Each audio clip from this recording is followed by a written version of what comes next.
And good evening, our fellow lovers of love, and thank you for joining us on this excursion through the stream of consciousness, down the river of tranquility, and on towards the lake of love.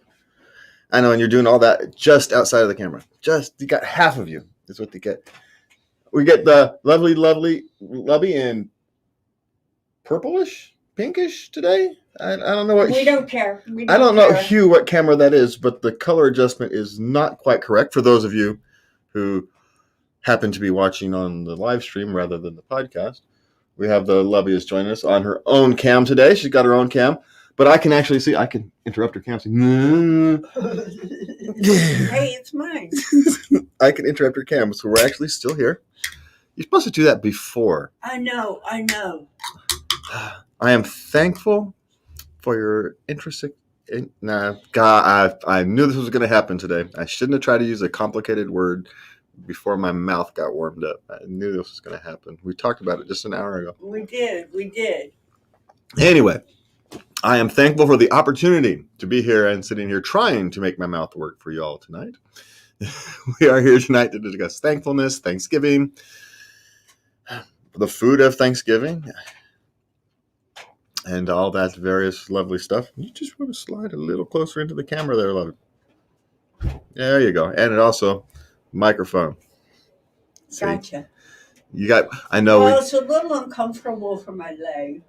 Is here good? Is here okay? Yeah. All right. Yeah, you're on there. Well, the problem is if I angle the camera a little bit more that way, it doesn't get, it gets into it misses I know, I saw that. The background. And so I actually can adjust the background. I got another foot, so I can adjust it that way. I just didn't have time to do it tonight. Anyway, for those of you who've got to hear some of the stuff that we should have talked about before the show started, you guys get to hear a little bit of the back show banter about the things we're supposed to do and don't. Or should do, I suppose, and this time wasn't even supposed to do. It was just should have gotten done. But I didn't realize the camera angle was just not enough until now. No worries. Anyway, so we'll adjust it. But I am thankful that we have the Lubby here tonight on camera. She just got home from a Thanksgiving dinner, I believe, is what we can. An early Thanksgiving dinner, the man of the house, it was my oldest daughter's house. The man of the house is leaving the country and he won't be back until December 19th. So we had a family gathering. Lots of little ones running around. The turkey was moist, so that was good. Everybody liked my sweet potato casserole, so that was a score. Becky took it out of the oven. She reheated it. She said it smelled like Disneyland.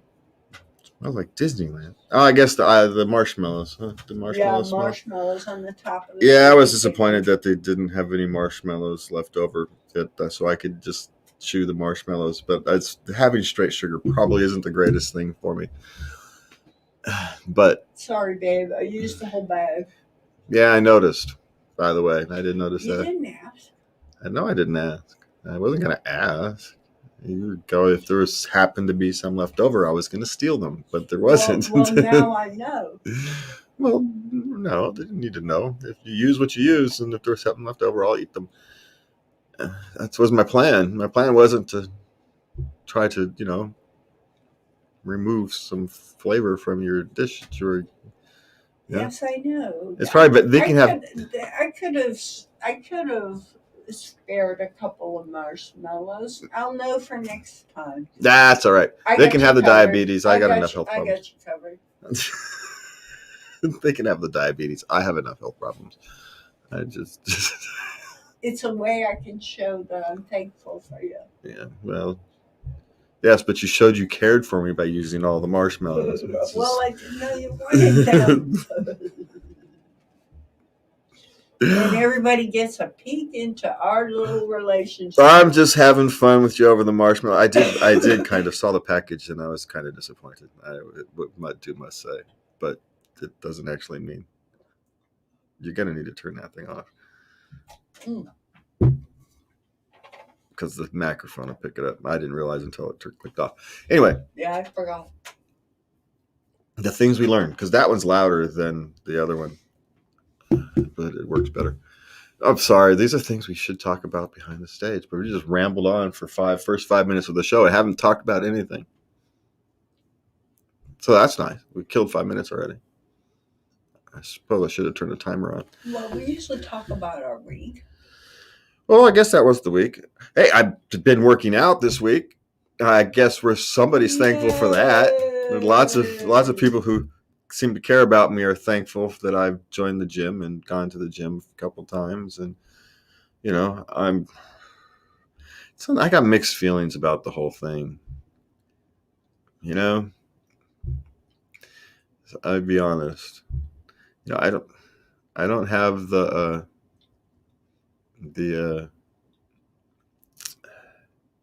natural affinity for working out and exercising that a lot of people seem to get. You mean it doesn't give you a high like your mother? No, it does not. I don't get energized. I don't feel better after a workout. No, none of that. Now, don't get me wrong. I can already tell that my back and my shoulders are appreciating the exercise. Specifically, my legs ain't so happy. But my back and my shoulders are appreciating the exercise, the stretching, the getting the workout. So it's but no, other than the fact that I know it's good for me and I know my back and you have to be careful because the microphone's going to pick that banging up. I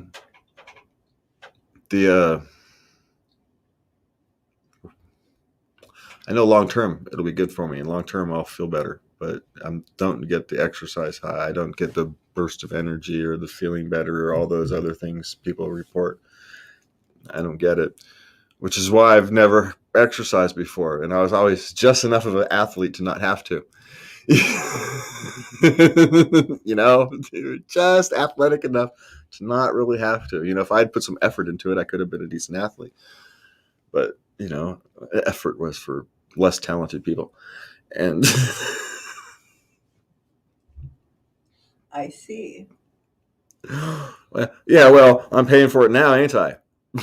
So, you know, I cruised through the first part of my life, and life is laughing at me now. So for all of you young people, and I know also you'll say this exact same thing I said when people told me, that's all right. I'm not going to live that long. It's actually what I thought. I figured life would have ended me by now, to be honest. I did not expect to be alive this long. You're going to be one surprised old man. No kidding. I'm already surprised. I mean, life tries to kill me on a routine basis.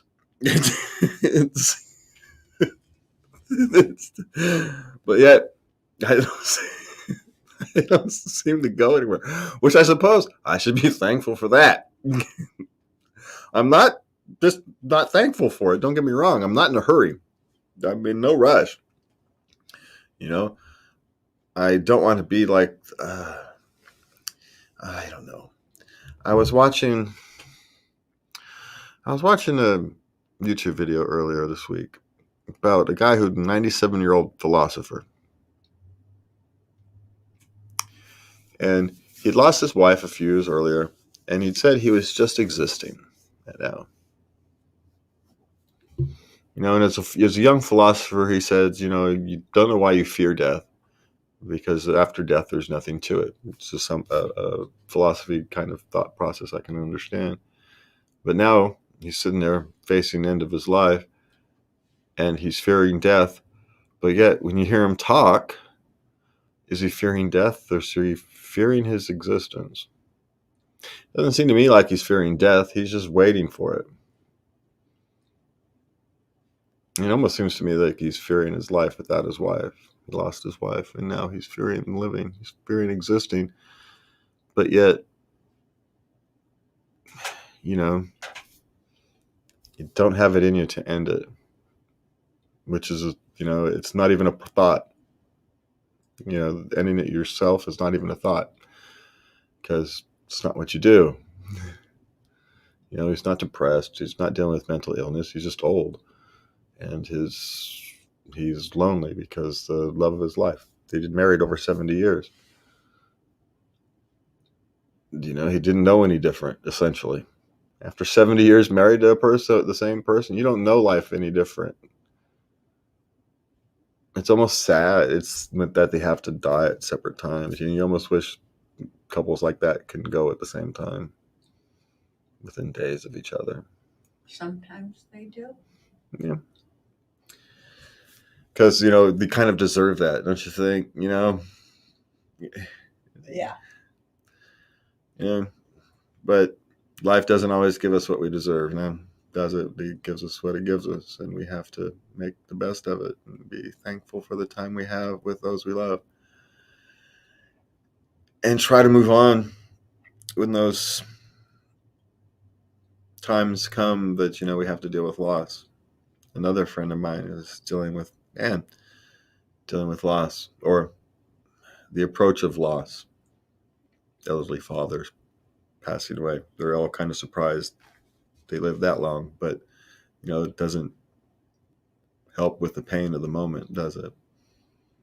You know, the fact that they live a long, healthy life, or long life, the end of the life was maybe healthy, maybe not, but, you know, it was a long life. But it doesn't stop the pain coming. Even if someone had a long, good life, long, good, healthy life, and just peacefully dies of old age, it's still sad. For those that cared, for those that are left behind. Yes, it's a big loss. Yeah.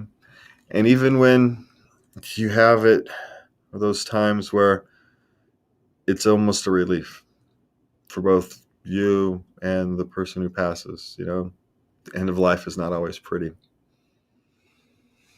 And, you know, sometimes it's trying to think of a pleasant way to say it, and there's just no pleasant way.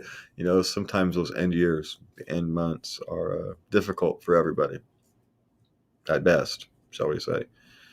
And so when the end does come, there's a sense of relief.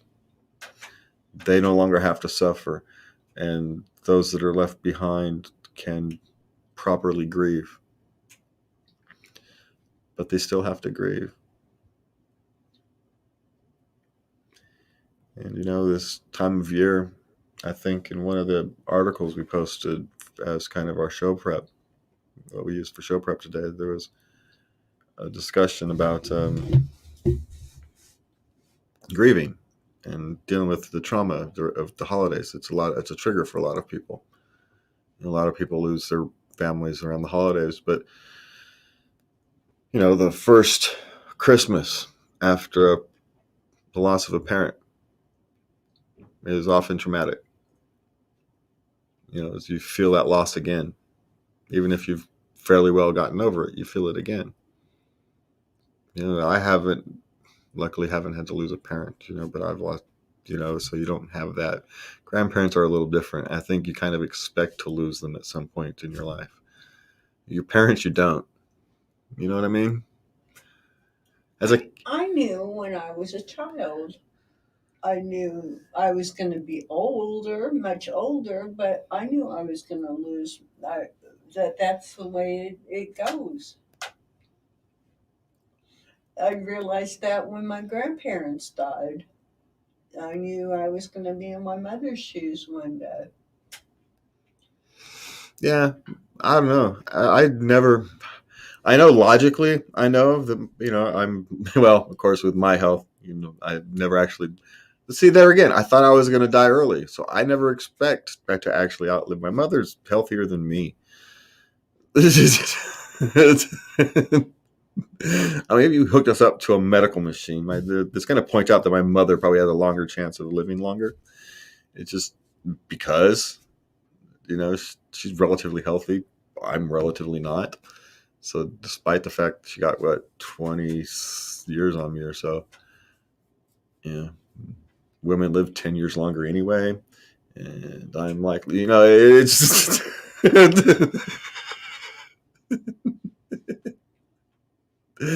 My mother probably lived long. I'll probably live a little short. But then again, you don't want your mother to have to bury you. Why are we talking about death? We're supposed to be talking about thankfulness. Good Lord. But I guess you can't have thankfulness without having loss, can you? Kind of truly it makes you thankful for what you have.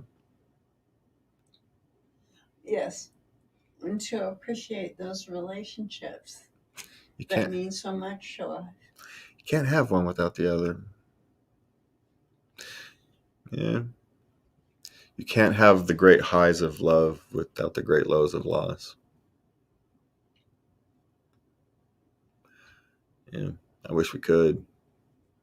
But the yin and yang of life doesn't seem to work that way. Sadly. And for those few who it does, those few who actually get it, I don't have any animosity. There's a lot of people who have animosity to people who seem to have an easy life. I don't. Life is brutal for enough people. No.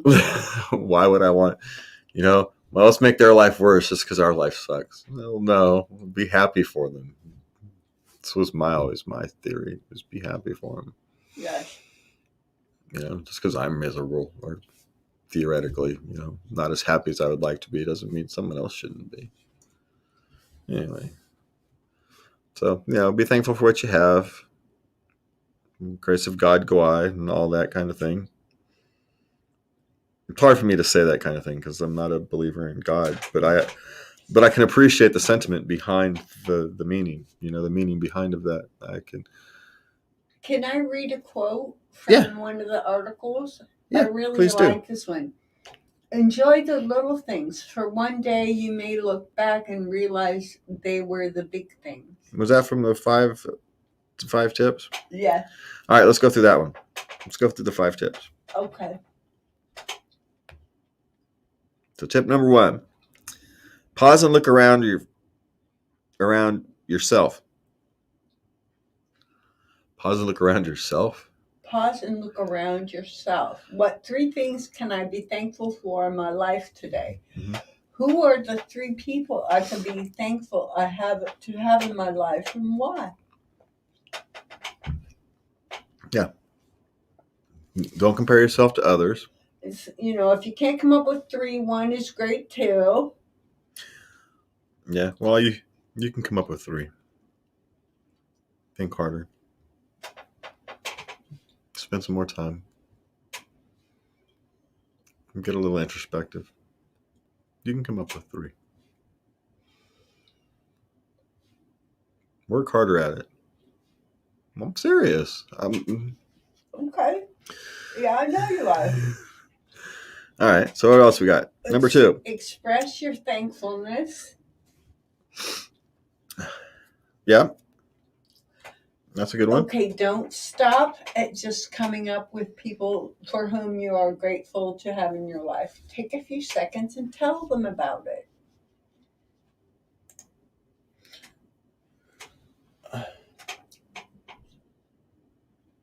Oh, hey, we've got lots of comments here today.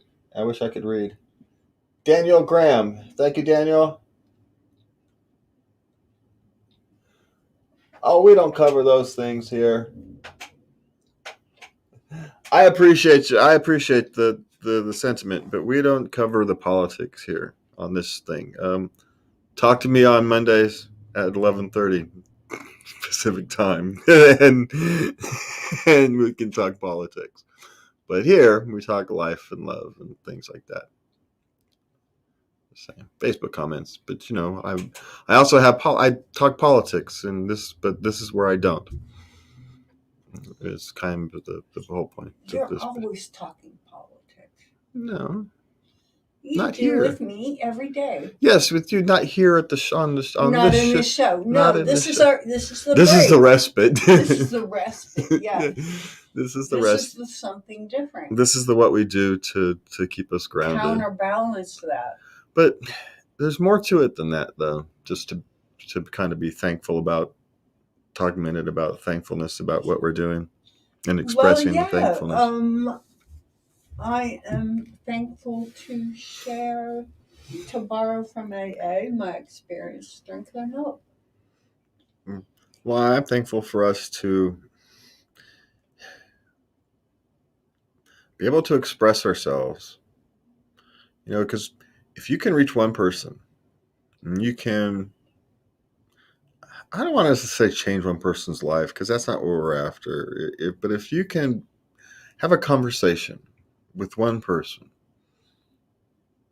and if one of you grows from that conversation, and one of you becomes a better human being from that conversation, then all of this is worth it. Yes.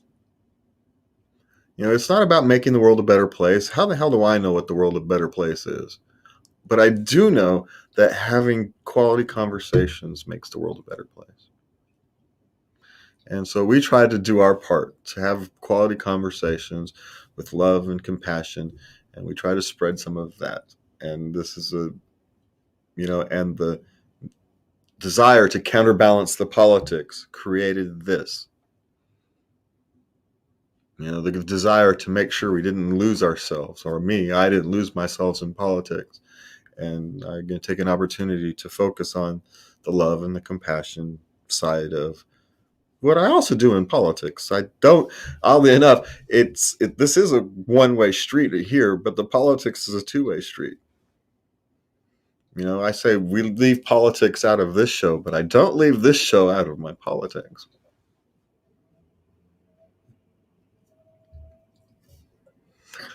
Every show on my political show, what do I end it with? If you watched my shows, you would know. Love everybody. Love everybody.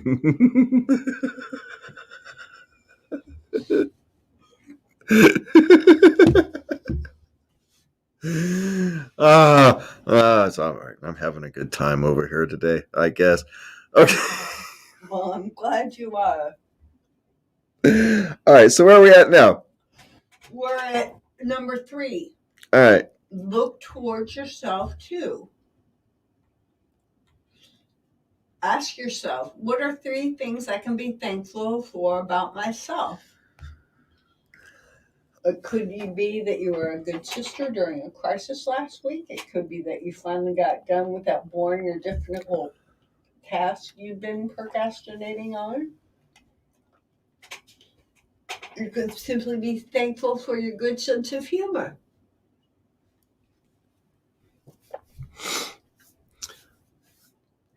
So, it doesn't have to be about big things. What are you thankful for yourself about? Do you have 3?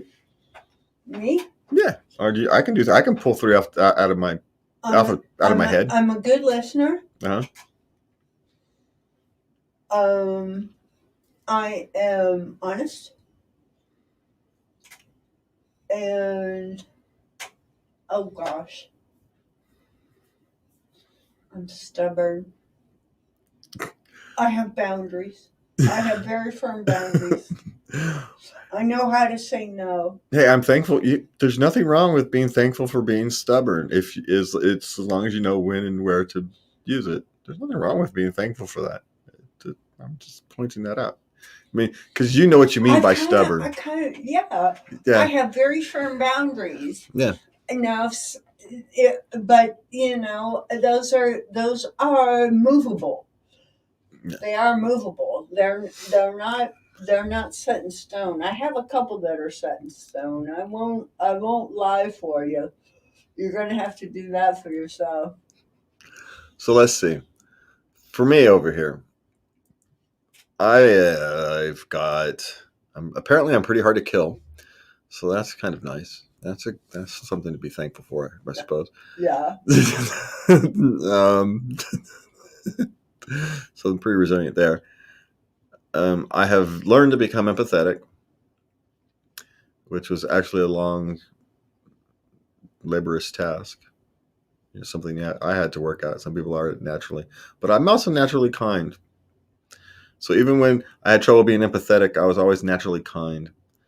And so, hey, I am human. I have my moments and periods of time, but generically speaking, I'm fairly kind. The vast majority of time, you lose your temper sometimes. It's so rare, though. It's quite a shock. I never know what to do. Nothing, because it goes away relatively quickly. It does. Sometimes you have to take a walk. You need your alone time, figure it out. Yeah. Put it back into its space. That's all it is. It's just, Walk it out. Yeah. Calm down. Think it out. And then be able to use your higher brain functioning when you can't when you're pissed. No, you're all emotions, man. Emotions overcome thoughtfulness, and and you don't want to ignore emotions. You don't want to ignore. You want to honor them. But they will lead you astray if you only pay attention to them. You've got to. Emotions are extremists. If you think of your head, we'll go into politics. If you think your head is like a Congress, and you've got different factions in there, emotions are extremists, man. They're the extremists of the mental world. They're the political extremists of the mental world. Yeah, they're those hardcore activists who never shut the hell up. And once you solve one thing, they're on to the next one, right? They never stop. That's your emotions. The logic centers, you like those old curmudgeon old senators who sit around, smoking cigars in the back room. Well, now, we have to be considerate of the long-term effects of these policies on the various issues of, those guys. And you've got to balance those two, right, in order to actually function. That's a good analogy. It's, and sometimes you have to move a little faster, sometimes you have to move a little slower, but anyway, you have to all be considerate. All right. Number 4, be thankful for the things you may take for granted. And that's a hard one, because if you've taken something for granted, it's often hard to know you've taken it for granted. Yes. By its very nature. Yes. It's because you don't think you've taken it for granted, but you accidentally have. It's very rare people deliberately take things for granted. Honorable people take things deliberately for granted. There's things that do, but we're going to go as to generically, right? We're not talking predators and abusers here. We're talking average people. They don't deliberately take advantage. They don't deliberately do it. No. It falls into a pattern, into the rut, and it just becomes background, and it's accidental. It's still wrong. We still need to, mind ourselves of it, because, accidentally hurting somebody is still hurting somebody. And if you take advantage of somebody, even accidentally, you don't express your thankfulness, at the very least. You don't reciprocate what you can, because not all relationships can be equal.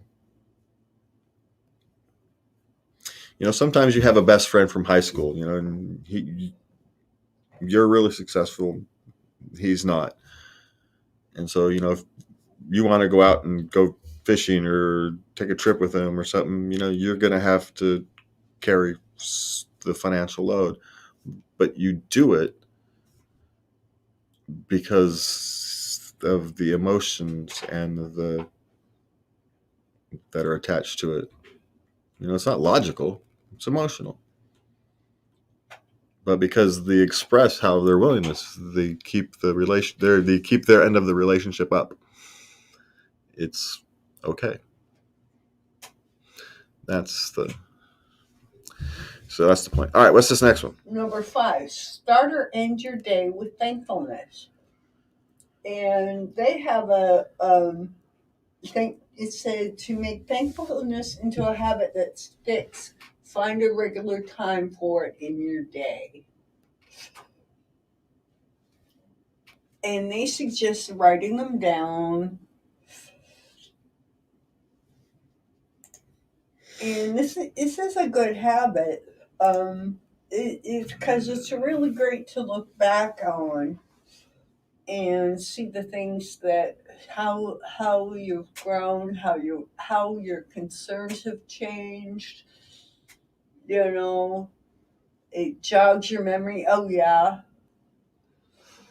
Yeah, well, it also sets your well.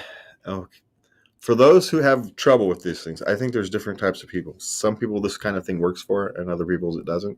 So you want to know who you are. You want to understand yourself. The concept, the generalized concept, is good. Figure out how it works for you.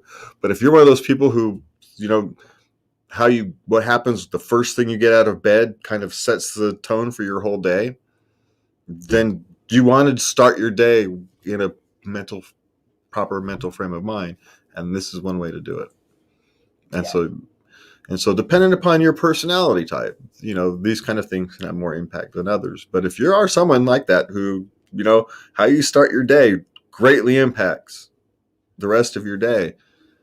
If you have a strong routine person, then adding this as part of your routine. So, all right, we are going to take a quick break. We'll be right back. And the Lubby's gone for now because it's the Lubby who takes the break, not me. So, what do you guys love out there about Thanksgiving? Thanksgiving food. We'll talk about food when she gets back here real quick. What is your favorite Thanksgiving food? I'm not a big food person, so I suppose for me it's ham. The old-fashioned Thanksgiving ham. What do we got?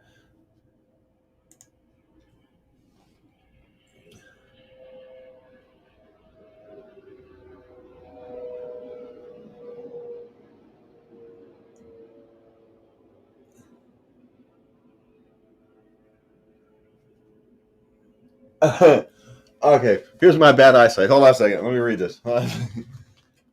Glove for oversight for pretty much everything in life, or you're just being miserable on purpose. Yeah, I don't know if you're being miserable on purpose, but I hear what you're saying. You do want to try to be as positive as possible, right? Why make yourself any more miserable than life already is?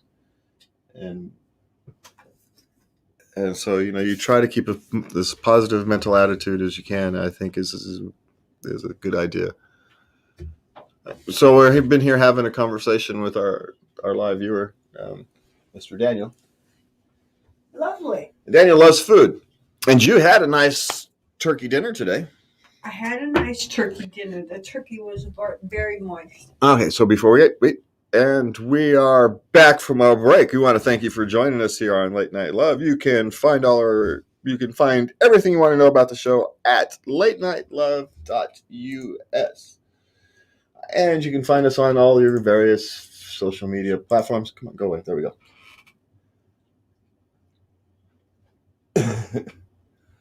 You ordered that WTTJ onion. I don't know what that is.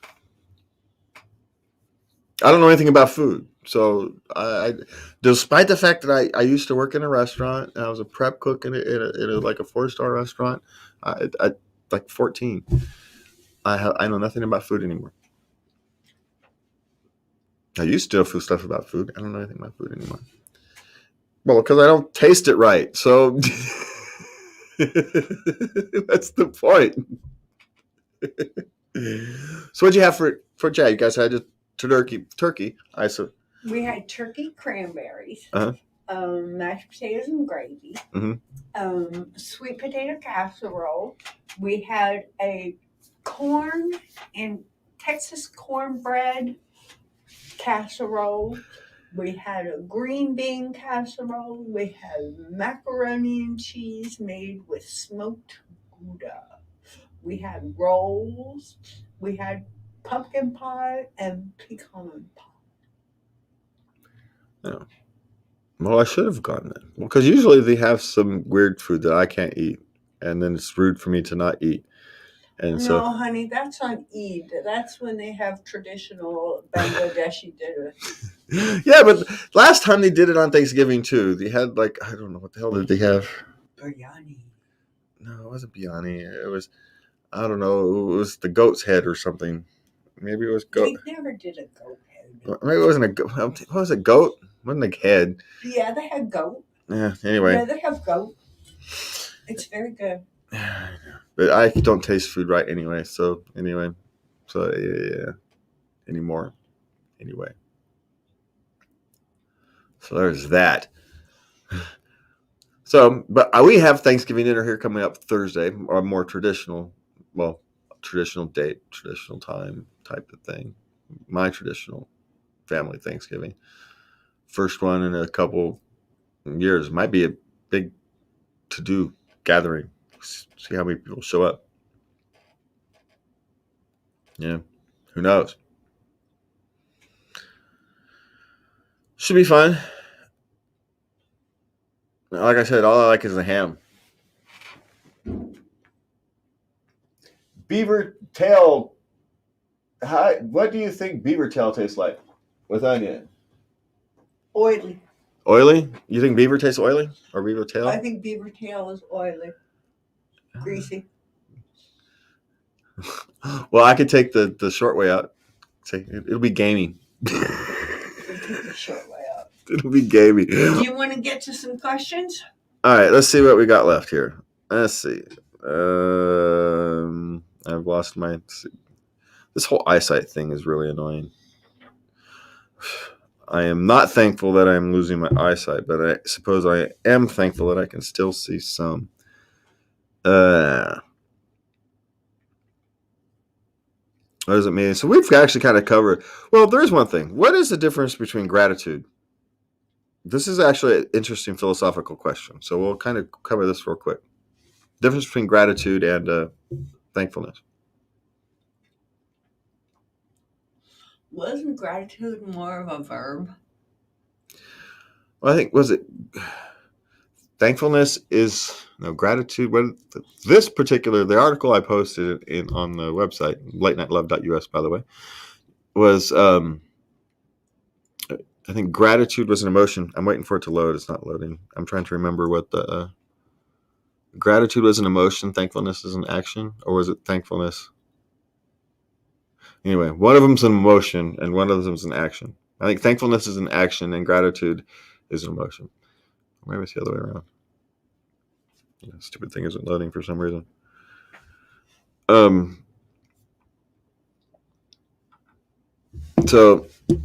anyway, it's an interesting philosophical question because I think we use them interchangeably maybe, and they're not actually the same thing. Is gratitude internal and thankfulness is something you're willing to express, I guess, is the... Okay, Oxford Dictionary defines the word grateful as showing an appreciation of kindness. This is where the difference lies. Being thankful is a feeling, being grateful is an action. Okay, so I had it backwards.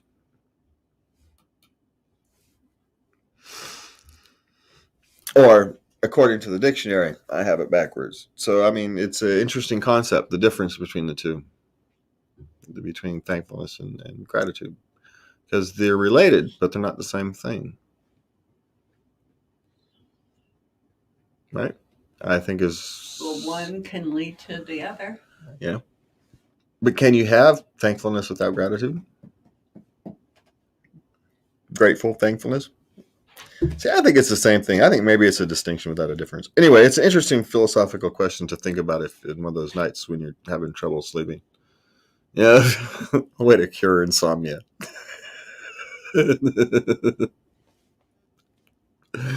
Hey, the other one's the thing about time, but we don't want to go into that again. I think we've gone into that one here before. All right, so what do you got? Let's hit me up with these questions because Have you ever woken up one morning and said, "I'm done," and then walked away from your life? Thought about it. Fantasized about it. Actually went more than I actually should have. Drove past the exit once or twice, I suppose. But I always turn back around in the next exit or so. Yeah, I think many people have probably had the thought,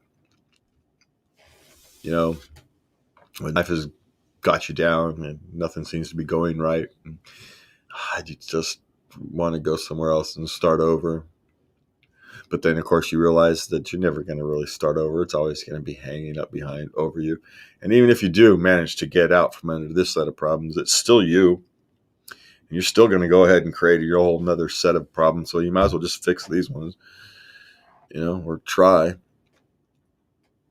Because you're just going to go. I mean, how many of us were actually, even if we did start over, right, to kind of cure all our world problems, our life problems, how many of us would actually not just end up creating the exact same problems just somewhere else under a new name? I would. I know I would. I know me. I'm not as bright as I like to think I am. Clearly. Life keeps kicking me for a reason. The only constant in that equation is me. By the way, I do realize that. I just don't know what to do about it. I've tried everything I can think of. I just keep trying it. Right? Yeah. So there's my answer to that question. Kind of a backhanded, round of the way answer, but it's an answer nonetheless. All right. Okay, my 18-year-old son is starting to move out because I make him go to church with us. What should I do? Okay, so my question is, what is he rebelling against? He was clearly waiting until he was 18 to rebel against you. Why? I mean, before you can deal with it, you have to understand what you're actually dealing with. And you're dealing with symptoms, not the problem. What you're seeing is symptoms. These are symptoms of the problem, not the actual problem. And so we have to figure out what the actual problem is. And so in order to do that, we have to figure out what he's rebelling against. Were you over-controlling? Helicopter parent? Maybe you had valid reasons for it. Maybe you live in a bad neighborhood and you were trying to keep him off the streets. And so, I'm not necessarily saying what you were doing was wrong. I'm just saying we have to understand what's happening if you actually want to solve it. But is, to kind of go along with the theme of the show, be thankful you have a chance to fix it. Because at some point he may have to. It may just, young men at some point have to strike out and find their own selves, try to find their own selves. And maybe it's time to let them.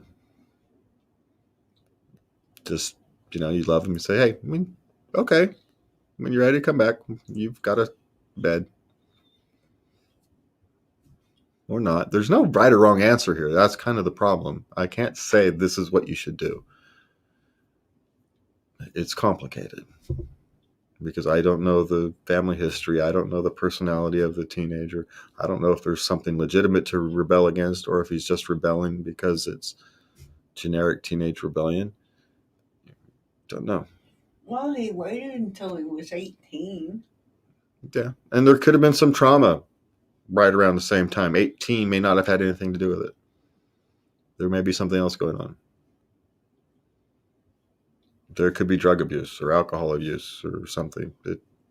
There's 100 things that could be going on and need to be dealt with. But like I said, this is a symptom, not the problem. So figure out what the problem is my suggestion. Okay. Oh, this one's awesome. I promised my son a PlayStation 5 if he got straight A's, and he did. But I don't want to give him a PlayStation 5. What should I do? You got to buy him a PlayStation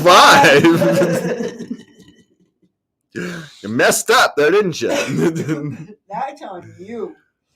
Yeah, that's what you get for using your bribe worked. And now you're not going to follow out on your bribe. What lesson are you teaching him then? You screwed up. Don't punish him because you made a mistake. Because that's what you'd actually be doing. You'd be punishing him for doing exactly what you asked him. that's sending the wrong message. Get him a PlayStation 5. Have a long conversation with him about proper usage. And it's an ongoing conversation. It's not a conversation you can have just once. But have a conversation. You're not dictating. Have a conversation. Start to build this relationship. Remember, you're practicing for his adulthood. You have an opportunity to shape his adulthood. And that's what your goal is. Your goal isn't to get him to conform. Your goal is to get him to shape his adulthood, get him to practice. So it's actually not bad that he has these distractions in his life, as long as you teach him to use those distractions properly. That's your opportunity. And that only happens if you can have an open, honest communication. Okay. And you just can't have an open, honest communication if you don't follow through with a bribe. That's why you don't bribe your children. Anyway, that's a whole different question. Okay, since my son turned 18, he's been out of control and disrespectful, saying that he's legal and can do whatever he pleases. What can we do to turn his behavior around? Well, this is the same answer that we gave to the other one, isn't it? Yeah, it pretty much is. Actually, oddly enough, going on. I think I answered the longer. It is the same answer, and the longer answer to this one was what I was answering. I was answering the wrong question in my head. Oh, okay. No, so this is actually. So I gave the other answer, but it's the same answer. I should have just combined these two as one question. But it's the same. It's actually the same answer. What you're seeing is symptoms. This is a symptom of some other issue. This one's probably a bit more severe than the other one, and so you maybe something like a alcohol or drug problem is maybe a bigger issue. It might be something to be more look out for it, because a rapid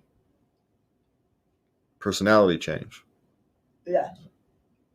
A snap personality change is, well, not necessarily unheard of in young men. I'm 18, so now I'm, I don't have to listen to you anymore. Yeah, that's not unheard of. But if you have a strong relationship, if you had a strong relationship previously, it's also not common. You know what I mean? Yeah. A strong parental-child relationship doesn't break at the snap of fingers unless there's trauma or external use, like drug abuse or alcoholism. So I deal with those kind of things. Just be careful. Maybe counseling, see if you can get them into counseling, but that's going to be hard because there's a lack of trust here somewhere. And maybe there's a legitimate reason he lacks the trust, or you shouldn't trust him, but you got to deal with the underlying issue. Whatever the symptoms, this is a symptom, not a problem. Find the problem. Why are some people always single? There's not a simple answer to that question. Some people want to be. They just want to date. Well, it's not even necessarily they want to date. It's that that type of relationship isn't a priority for them. They're career oriented, right? That's usually what happens. Someone's career oriented. That's the most obvious answer. But then you get those people who, the stereotypical, I'll leave it alone. Then you get two stereotypical, right? You get the lonely guys who's socially inept. Doesn't, even if a girl showed attraction to him, he wouldn't know it. That's you. Yeah. I have 5 kids. Apparently I figured it out.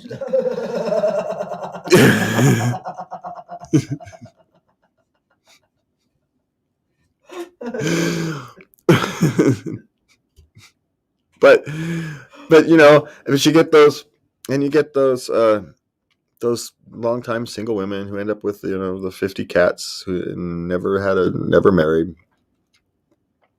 But inherently, there's always a personality issue buried down deep. You're socially inept, or trauma based upon maybe it's based upon trauma and childhood trauma that you never got help with and never got over, and so they're afraid essentially to have that close relationship, and so they don't. And so there's lots of reasons why people would be single, you know, but just don't be judgy. It's not you. And it's not even a thing of be thankful it's not you. Because you don't know. They could be perfectly happy. Lots of people are perfectly happy, living the lives that you couldn't be happy living. So be happy for them. Be thankful that it's not you. Whatever it is, don't judge based upon your wants and needs and desires. As long as they're fulfilling theirs, that's really all that's important. Very good. In America, are parents allowed to share a hotel room with their adult daughter? Well, as far as I know, we always did. We've taken girls' weekends and with my daughter and her sister-in-law. We did a Mother's Day weekend one time. It was great. Yeah, I know, but I guess the thing is, where's the question coming from? Because they say it's in America, so they're clearly coming from outside the United States. So you're the one who's traveled to Muslim countries. Is the only place I could think of would maybe be either a Muslim country or a really traditional Asian country where you wouldn't where you would have it something different. But I don't know. No? I don't know. I don't know. No, maybe some of our listeners. We have listeners in all over the world. We have listeners in Africa and Asia, and so maybe someone can tell us if there's a cultural issue somewhere. Is this a legal thing, or is it legal things come from culture. So, Yes. that kind of legal issue would come from culture. So maybe there's a place. I'm curious to where, because when I picked up this question off of, I forget, Quora or Reddit, I didn't catch where he was from, where the asked question, the answer was from. I didn't see see a tag. So it's just, but yeah, in America, yeah, no one cares. It's your own business. How do I effectively block a neighbor security camera that happens to be pointed at my house? Oh, there's nothing you can really do about a neighbor security camera who happens to be pointed at your house. Because, it's the way the cameras work. I mean, every security camera in the country is pointed somewhere. And it's going to catch your neighbor's house or parts of your neighbor's house. If you're really worried about it, keep your blinds closed. I actually heard that Sandra Bullock never opens her blinds.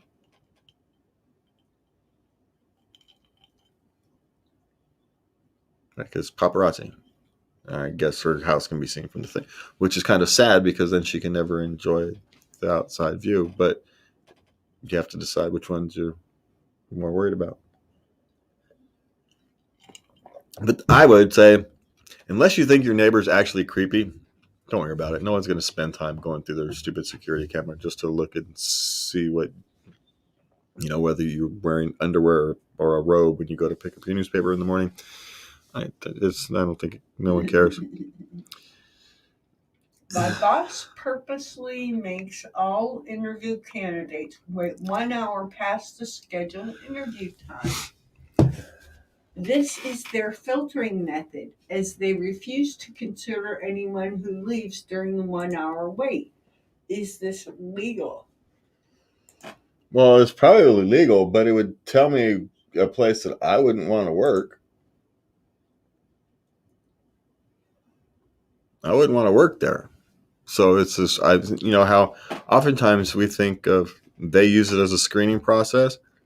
Well, but for me as an employee, I'd use it as a screening process. Anybody who's going to have me wait in an hour isn't going to respect my time, isn't going to respect my life.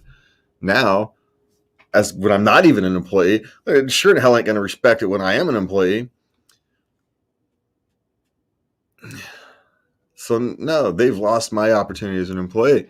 What they're actually doing is they're deliberately weeding out people who have options. So the only people who are going to stay are people who are freaking desperate. They're deliberately choosing people who are manipulable. Who'll be, if I worked at that company, I'd be looking for a way out. Because do you really want to have that type of environment? Is that really the ethics and morality you want to be a part of? Because let's face it, you spend 8 hours a day at your job. That's a third of your day. 20% of your life. If you go over the course of a year, take out 25% of your life. Of your waking hours. No, of all your hours. Screw your waking hours, of all your hours. 25% of all your hours are spent in that relationship. Do you really want it to be with something that's that unethical? It's a big red flag to not work there. Let them die with their bad employees, because that's all they're going to get. They're going to get desperate and poor employees. Who desperate ones will move the first chance they get, and the poor employees will stay until they get fired.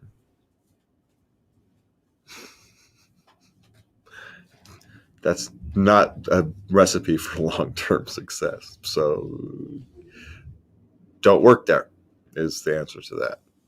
And the market will take care of it. So that's how you deal with those. And we have approached the end of our show.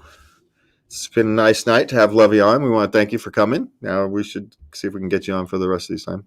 We'll get this camera angle worked out and the colors worked out, because you're purple-ish over there. But we can do that for next time. And we want to thank everybody for joining. We want to thank you for being here, and have a wonderful week with your friends and families. And for those safe travels. And for those of you who are sad this week, remember that there's people out there thinking about you. There are people out there who care about you. You may feel alone, but you're not alone. Me and Lubby, we care. We're here. Who knows? Maybe we'll do a show on Thanksgiving night. Who knows? Let's do a special. Sit down. All right. We'll think about it. Won't spend it a long time. We'll do a half hour or something like that. Oh, sounds great. Okay.